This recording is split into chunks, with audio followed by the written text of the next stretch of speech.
mofinaina isan'andro atolotry ny mpitandrina rakotina valina maoly.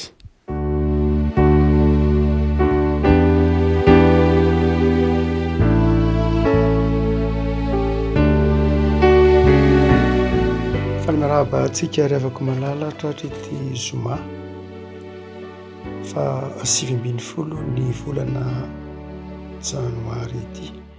Ny mofinaina voalahatra ho antsika anio dia ny bokin'ny Petera faharoa na ny epistily faharoa nosoratan'ny Petera faharoa toko voalohany, Petera faharoa toko voalohany andininy 220 ka hatramin'iny 120. Fakitsika amin'ny anaran'i Jesosy. Fa tsy nanaraka izay anganongano noforoan'ny fahafietsen'ny saina izay, raha nampahafantatrareo ny hery sy ny fiavian'i Jesosy Kristy tompontsika. Fa efa hitan'ny masonay ny fiandrianany, fa nahazo laza mamboninahitra tamin'Andriamanitra raha izy, raha tonga teo aminy avy tamin'ny voninahitra lehibe indrindra ilay feonana hoe ity ny zanako malalako izay sitrako.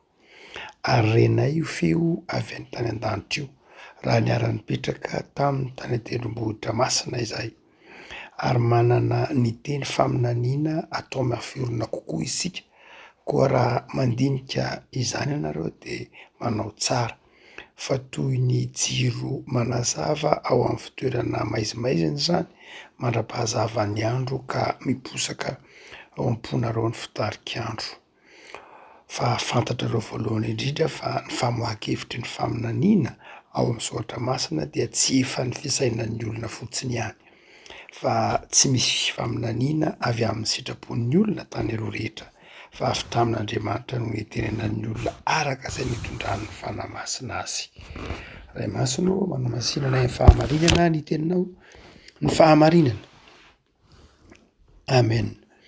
Dia ny 20, fa fantatrareo voalohany indrindra fa ny famohan-kevitry ny faminaniana amin'ny soratra masina dia tsy efa ny fisainan'ny olona fotsiny ihany.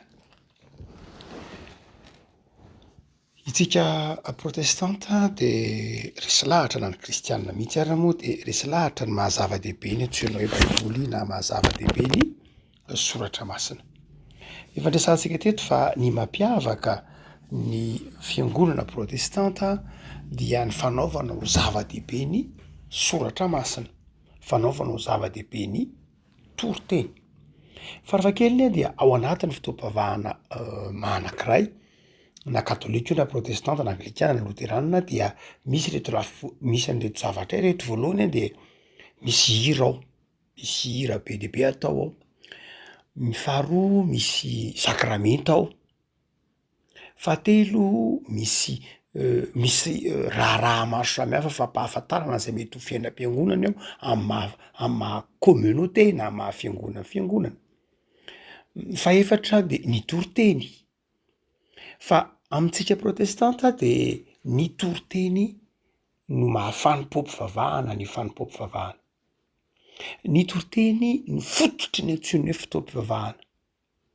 Ary ny toriteny aza dia misolo ny toerany sakramenta mihitsy. Zava-dehibe zany ny toriteny. Ary marina fa raha amin'ny fandaharantsika azy, raha ohatra ka mijery inona moa zany no evim-panahy maha protestanta dia ny voalohany indrindra dia izao fantatsika rehetra, Jesosy Kristy tompo, ivon'ny fanim-pom-pivavahana, ivon'ny fiainan'ny olona, ivon'ny fiangonana. Zay ilay tenenin'ny teknisianina mandrakariva hoe solus Christus, Jesosy Kristy tompo rery ihany.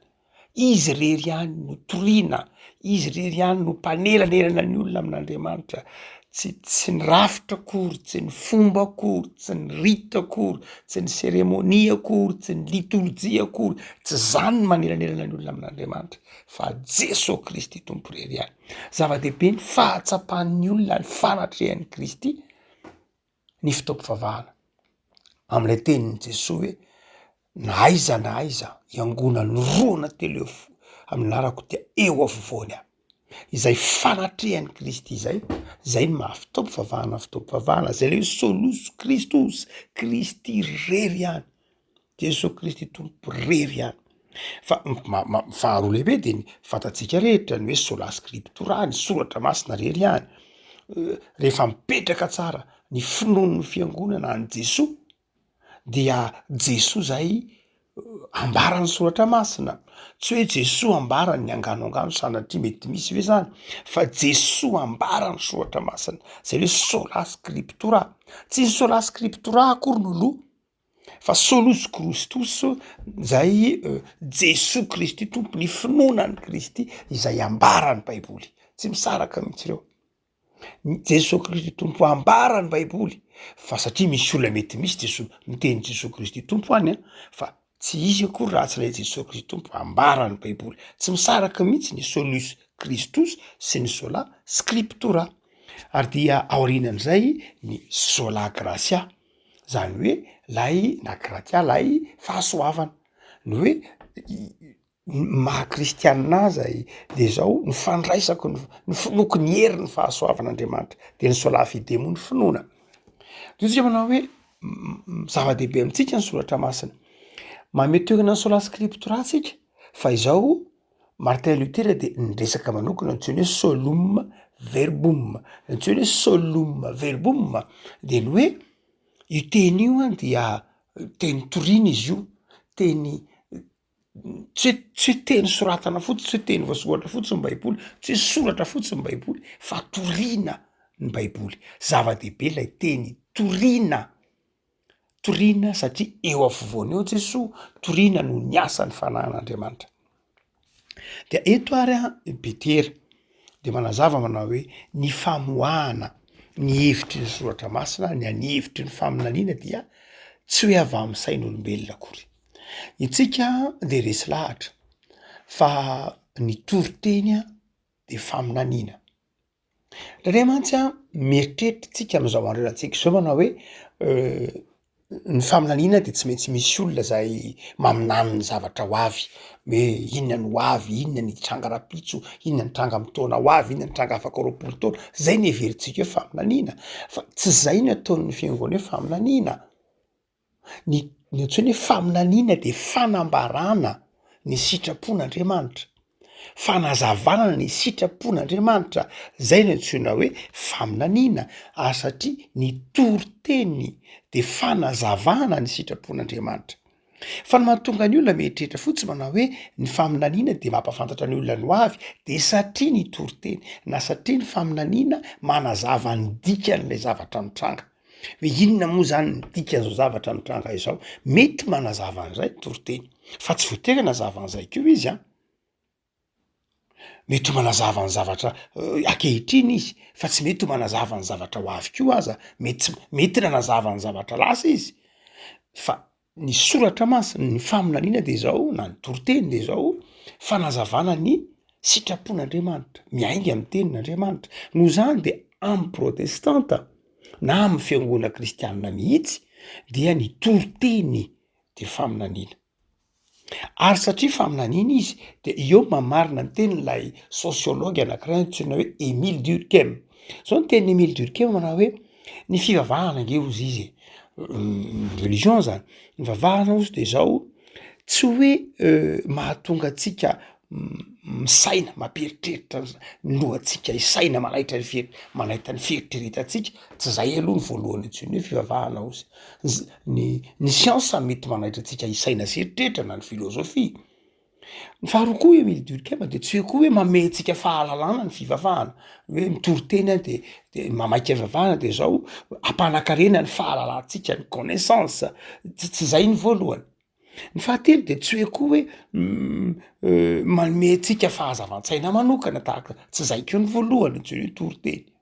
Fa ny toriteny na ny faminaniana zay rafetin'ny toriteny de zao mahatonga atsika manetsika atsika hiasa, manetsika atsika hanao zavatra, manaitra ny fotsika sy ny fieritreretantsika hanova hiatrika, zay le teneniny eo manao hoe nous faire agir, zany hoe mahatonga atsika sa manao zavatra. Ary ny faharoa de zao mahatonga manampy atsika koa hiaina, manampy antsika koa iaina tsara, iaina araka ny sitrapon'Andriamanitra. Ndray misy mieritreritra foana rehefa avy mihaino-toriteny, de ndray misy mieritreritra manao hoe misy mpitori-teny de manadina manao hoe hono avy mihaino toriteny anao to de tsara be le toriteny, de hono inona ny tadidinao tam'le toriteny teo, de tsy mahatadidy le olona. De mety mieritreritra manao hoe adinona fotsiny zany nalehanao taty am-piangonana raha tsy tadidinao le toriteny teo, diso mihitsy. Tsy hoe rehefa tsy mahatadidy ny olona de na rehefa tsy mahatadidy le toriteny de tsy niasa le toriteny, tsy zay mihitsy.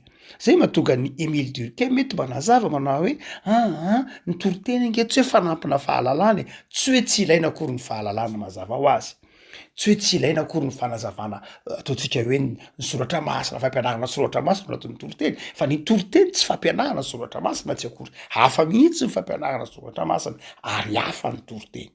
Ny toriteny de la eo am-piainona le toriteny ny olona anankiray na ny fiangonana de zao mahatsiaro mandray fanapahan-kevitra izy hanao zavatra, hanao fanapahan-kevitra izy hanova zavatra, handray fanapahan-kevitra izy hanova fiainana, manjary mahatonga fiovan-tsaina, fiovam-po, mahatonga fanapahan-kevitra ho vavolombelona. Zay ny toriteny. Mety hitranga, mety misy fahalalana, fanampahalalana, fanazavana sy ny sisa rehetra eo, zay eo. Zay mahatonga ny hoe tsy de voatery tadidy akory lay toriteny. Tsy maninona mihitsy raha tsy tadidy, tsy hoe hanao tsenjery toriteny ianao ka hoe inona moa zany ny resahana tany, tsy voatery zay.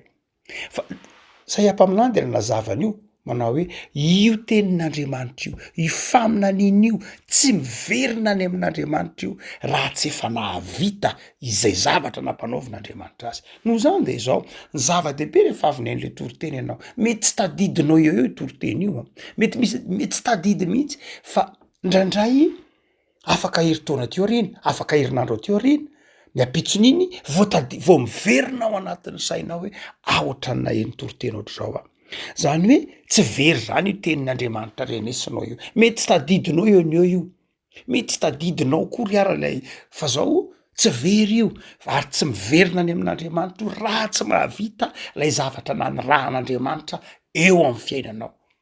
De zao ny zava-dehibe zany de zao rehefa avy nihaino le toriteny ianao, mety tsy nahatadidy fa zao enao nientam-po, enao nisy zavatra tsapanao, nisy fifaliana tsapanao, nisy zavatra nivahana zay tao anatin'ny fonao, nisy zavatra nivahana zay tao anatin'ny sainao teo am-pihainao le toriteny, nisy zavatra nisy fifaliana, nisy fahazahoan'antoka ny famonjena, misy zavatra tsapanao izay tsy fahalalana loatra le izy, tsy fanampahalalana loatra fa asan'ny fanamasina. De zay mahatonga ny Émile Durkheim manazava hoe zay ange le izy, le hoe mahatonga anao tia miaina, mahatonga anao mahay miaina, mahatonga anao afaka tia mifaly amin'ny fiainana. Ndray maka nisy teolojiana anankiray antsoina hoe Karl Barth, nalaza be aty amin'ny taonjato faha roapolo, isan'ny teolojiana lehibe indrindra, namakivaky ny taonjato faha roapolo, niaino ny toritenin'lay Amerikana anankiray antsoina hoe Billy Graham, fantatsika ny Billy Graham, aty amin'ny taona enimpolo zany de fa niona Billy Graham sy Karl Barth any amin'ny taona enimpolo raha tany États-Unis Karl Barth. Ary dia rehefa niona izy ireo de nanamarika Karl Barth no hoe ny toriteny Billy Graham tsy de fanao loatra aloha ny hoe mpitori-teny mifanao tahaka zany, fa Karl Barth de nanamarika manao hoe ny toriteny dia ataontsika hoe tsy miainga amin'ny tahotra tsy akory, tsy miainga amin'ny tahotra akory ny toriteny, fa ny toriteny izay tsapany tamin'ny toriteny Billy Graham de zao miainga amin'ny tahotra, zany hoe mahatonga manaitra ny tahotra ao anatin'ny olona, tsy le tahotrany hoe tsy tahotra lay hoe tahotra lay tony maneho lay Andriamanitra zay mampatahotra, zay le teny hoe prédication de la peur hozy izy, zany hoe manjary mahatonga ny olona matahotra. Fa tsy zay hoy Karl Barth, zay ho zavatra tsapako rehefa avy mihaino, isaky ny mihaino ny toriteniny sanatria ny vava tsy hoe mitsara olona tsika, sanatria fantatsika mahampanompon'Andriamanitra randrangah antsoiny hoe Billy Graham zany, fantatsika koa ny mahampanompon'Andriamanitra Karl Barth. Fa izy de manazava manao hoe ny toriteny de zao, ny toriteny kristianina de manomboka amin'ny fifaliana. Mahatsiaro hoe fifaliana ary ray ny dikany hoe nivavaka alahady ny kristianina. Midikany hoe mivavaka alahady ny kristianina de ny hoe mahatsiaro ny fitsanganany tompo tamy maty.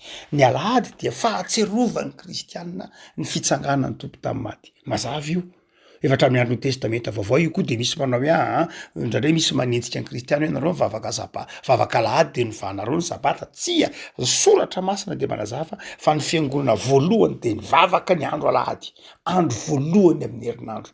Andro voalohany amin'ny herinandro no nitsanganany Jesosy tamy maty. Andro voalohany tamin'ny herinandro no nionany Jesosy tamy mpianatra. Andro voalohany tamin'ny herinandro no nionany tompo tamin'ireo apôstôly. No zany dia ny andro voalohany amin'ny herinandro no nivavahan'ny kristianina. Ndika zany dia isaky ny andro voalohany amin'ny herinandro ny kristianina de mahatsiaro ny fitsanganany tompo tamy maty. Zay ny dikany hoe fotoam-pavahana alahady maraina. Raha ohatra ka alahady maraina ianao tsy mahatsiaro ny fitsanganany tompo tamy maty de tsy sabata zany amintsika kristianina. Tsy ny fahafatesan'ny Kristy akory. Mijanona am'izay ihany ny finoantsika fa mandroso kokoa any amin'ny fahatserovana ny fitsanganany tompo tamy maty. Marina fa ny teny Paoly manao hoe fa voavony Kristy paska ho antsika zay le zoma. Fa izao ny fitsanganany tompo tamy maty zay ny finoanan'izay ny maha-kristianina antsika. Ary satria nitsangana tamy maty ny tompo de fifaliana fandrakarivo zay. Ary de izay mahatokany hoe rehefa mivavaka alahady isika, rehefa mandeha miangona am-piangonana alahady de ny tsy tokony adonona hoe fifaliana ny hevitry zay. Tsy hoe fifaliana maha-olombelona nefa, fa fifaliana ny fahatserovanao famelan-keloka. Fifaliana ny fahatserovanao fiaonana amin'ny tompo. Zay mahatonga ny Karl Barth nanitsy ity teolojiana evangelika ity mizantsika ity biligrama hoe manao hoe ny olona tsy hoe ampitahorina sanatria. Tsy zay hoe ampitahorina hoe misy afo be, misy kapok'Andriamanitra. Tena misy ny afo be, misy ny kapok'Andriamanitra. Fa izao ny zava-dehibe voalohany indrindra de zao: tianao Andriamanitra, manatsotra tanana amela helokanao izy, aiza ianao, efa eo ambaravarany tompo mandondona, hamovaravarana ve ianao, efa eo ambaravarany izy hiditra hitondra fifaliana, zay le hoe hiara-misakafo aminy, aiza ianao, efa tonga Jesosy nandresy ny fahafatesana, nitondra fiainana ho anao, aiza ianao. Izay le antso amin'ny fifaliana izay, zay no antsoiny hoe filazantsara. Ny filazantsara de fanambarana amin'ny olona ny fitiavan'Andriamanitra ka mahatonga azy misokatra handray an'Andriamanitra. Tsy fitoriana ny elo akory, tsy fitoriana ny fahatezeran'Andriamanitra, tsy fitoriana, tsy zany no antsoiny hoe filazantsara. Ilainy zany mazava ho azy, Baiboly miteny an'izany be dia be ao, firy akory. Fa izao ny filazantsara de zao fanazavana fa lay Andriamanitra de zao namela ny zanany ho faty teo amin'ny hazo fijaliana, nitondra ny fahotantsika ary kosa vonona andray antsika raha mibebaka sika. No zany dia eo lay toe-panaza izay mahatonga ny Barth miteny manao hoe ny toriteny de zao, ny fampianarany fiangonana de zao tokony ho fifaliana. Ka rehefa avy miaino ny fivoafon'ny soratra masina ny olona de atsiaro fifaliana hoe faly atombo fanaveranao heloka, faly afaty ahy ianao, faly afa izao mahatoky ahy ianao de maniraka andray anao fanompona, faly hanompo anao satria naveranao heloka. Tsy mahatiantoka tonga taty am-piangonana, tsy mahatiantoka ny hain'ny toriteny, fa satria tianao ka ay misy zavatra andrasanao amiko. Ny fifaliana hoy Barth, ny voalohany mahafilazantsara, ny filazantsara. Tsy hoe tsy ilaina koron-dranomaso, tsy hoe tsy ilaina ny fibebahana, fa zava-dehibe voalohany indrindra. Raha tsy mety takon'izay nandray takon'izay hoe ndraindray olona manamelo tena rehefa avy eo avy miheny toriteny de manameloka ny tenany. Hoe tetena zaza moratsy de efa tsinitsinina na koa ndraindray mitsara hoe zavy mo ireny ve de kristianina. Tsy ohatr' zany, tsy mitona atsika hitodika amin'ny tenatsika na hibanjina ny tsy fahatanterahan'ny hafa ny forony toriteny, fa mibanjina ny fitiavan'Andriamanitra. Zay mahatonga amin'ny Petera eto manamafy manao hoe tena raha izany de zao tena tsy efa ny saina maha olombelona ny faminaniana.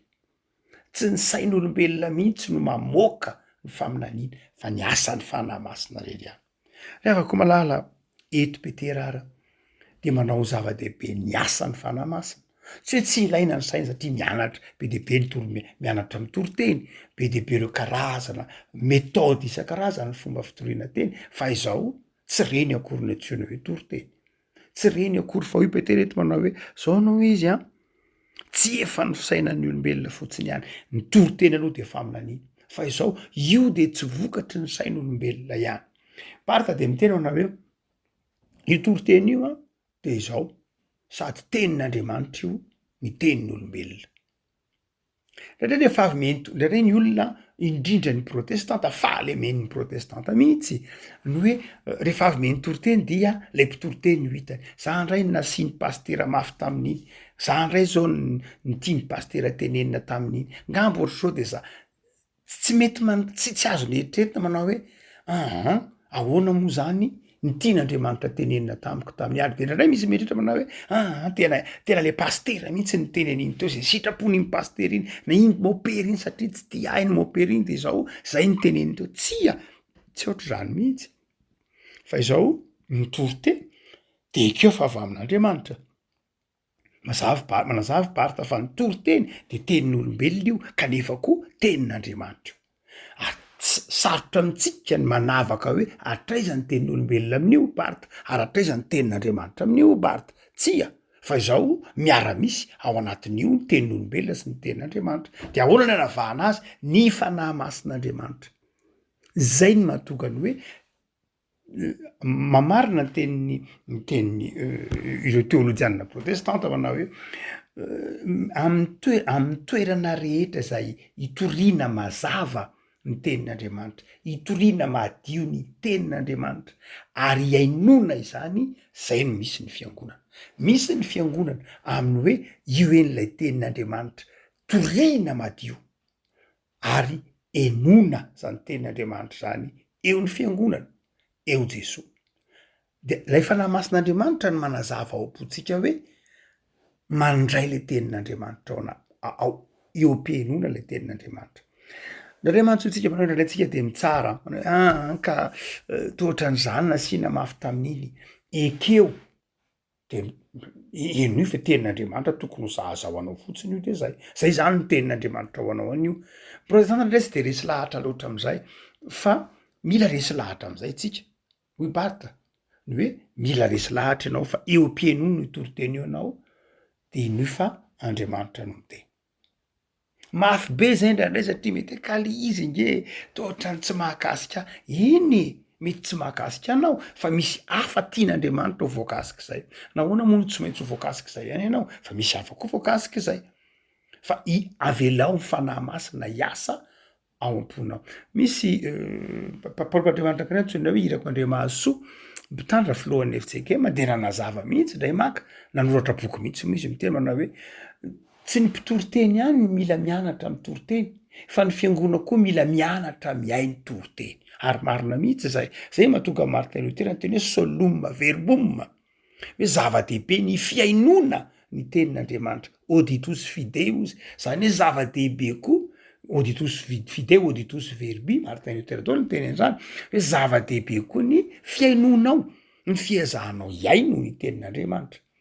Tsy hoe ny mpanompon'Andriamanitra ihany no miezaka hitory ny tenin'Andriamanitra miomana am-panahy iaino ny tenin'Andriamanitra fa ianao koa miomana am-panahy vonona iaino fa tsy ny mpitory-teny miomana hitory-teny ihany fa ny fiangonana koa tokony miomana am-panahy iaino ny tory-teny. Ianao ve mandeha miangona de mba mieritreritra hoe tompo mba mitenena amiko fa ndeha iangona aho. No zany dia meteza koa iomana amin'ny fiainona ny tenin'Andriamanitra. Ravako malala tsy mora akory ny mivofy ny soratra masina enkany ny fanahy masin'Andriamanitra hanazava ny fonao atsiarovanao fa itony fivoasana ny tenin'Andriamanitra itony de tsy asan'ny sain'olombelona ihany fa asan'ny fanahy masina. Ivavaka sika tompo am'saoranao zay nohony amin'ny lesona zay nomenao anay amin'ny alalan'ity soratra masina nomenao mofinaina ity. Manazava aminay fa ny faminaniana dia tsy asan'ny sain'olombelona fa asan'ny fanahinao masina ty anatinay. dia mampianarana i tompo ay miay no ny teninao ao anatin'ny fanetretena ao anatin'ny fifaliana ataovy tsapanay fa ny Andriamanitray ao am' Jesoa de Andriamanitra miteny aminay mampianatra anay mitaridalana anay manome fahazavan-tsainanay ahatonga anay hanana fiainana vaovao fa avak'izay tompo ho an'ireo mpitory teny ho an'ireo mpitondra fivavahana izay nantsoinao am'izany asa fanompona izany dia ome fahazavan-tsaina izy ireo fa tsy efa ny saina maha olombelona ny fitoriana ny teninao sy famoasana ny hevitry ny teninao ny fampianarana soratra masina fa asan'ny fanahinao masina zany de ataovy feno ny fanahinao masina ny fiangonanao sy ireo olona rehetra izay nomenao antso manokana ho am'izany asa fanompona zany dia mitoera mandrakariva amin'ny fiainanay Andriamanitra amin'ny alalan'i Jesosy zanakao ataovy mitoetra amin'ny finoana sy ny fanarahana anao zahay ho mpamanompo mahatoky amin'ny anaranao Jesoa amen